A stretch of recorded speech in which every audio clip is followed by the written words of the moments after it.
Bonjour, bienvenue sur la construction du réseau de Wissenheim et de son extension. Je continue de travailler sur l'entrée de l'extension, de la voie unique. Donc, juste après la vidéo d'hier, j'ai posé, une fois que la peinture était sèche, j'ai posé le gravier, les zones de ballast sombres, puisque ici on est sur la ligne, enfin sur la voie qui va décharger le charbon, donc c'est un peu sale. Il reste cet aspect central ici, où il va y avoir le parc à sable, devant le parc charbon. Donc il va y avoir à la fois du sable et à la fois un peu de charbon. Cette zone-là, elle sera traitée après. Là, je vais continuer à faire ici. Donc maintenant, ce qu'il faut, c'est utiliser du scatter material en pré-surface et on va commencer à mettre de la végétation. Puis je vais commencer aussi à traiter cette partie un petit peu pénible ici avec des éléments que j'ai préparés par ailleurs. Eh ben, on y va.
Et voilà, l'étape suivante vient d'être terminée.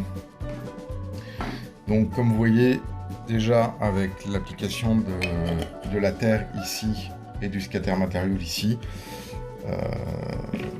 on commence à avoir déjà une présence beaucoup moins forte de la patine un peu particulière qu'il y avait sur ce mur-là. Quand ça sera végétalisé, on ne le verra quasiment plus. Et puis, maintenant, il faut attendre que ça sèche. Parce que là, avant que cette sous-couche ne soit parfaitement sèche, je ne peux pas rajouter de flocage. Sinon, ça ne va pas tenir. Donc là, par contre, il faut vraiment que j'attende un séchage complet. Donc ça ne sera pas avant demain après-midi que je pourrai travailler sur cette zone-là. Donc du coup, on va travailler ailleurs sur le réseau. Je vais d'abord aussi nettoyer les outils et préparer de la matière première. Parce que là, vous avez vu, j'ai utilisé ici des cailloux qui avaient été lavés. Je ne les avais pas fait sécher parce qu'il n'y en avait pas besoin. Je pouvais y garder les cailloux mouillés pour les positionner, les coller, c'était pas un problème. Sur d'autres parties du réseau, par contre, je les utilise une fois qu'ils ont été séchés. Mais là, c'était pas une absolue nécessité. Ensuite, une fois que tout sera sec, on pourra commencer l'opération de flocage. Si vous avez aimé la vidéo, je vous invite à laisser un petit commentaire dans la section commentaires. Je m'excuse encore de la musique de la vidéo précédente. Apparemment, vous n'avez pas aimé, donc je ne la remettrai pas. N'hésitez pas non plus à laisser un petit pouce bleu, ça permet d'augmenter le référencement de la chaîne et ça nous fait très plaisir. Et abonnez-vous si ce n'est pas déjà fait, et cliquez sur la cloche pour être notifié lors des prochaines sorties. Et je vous dis à très bientôt pour de nouvelles vidéos.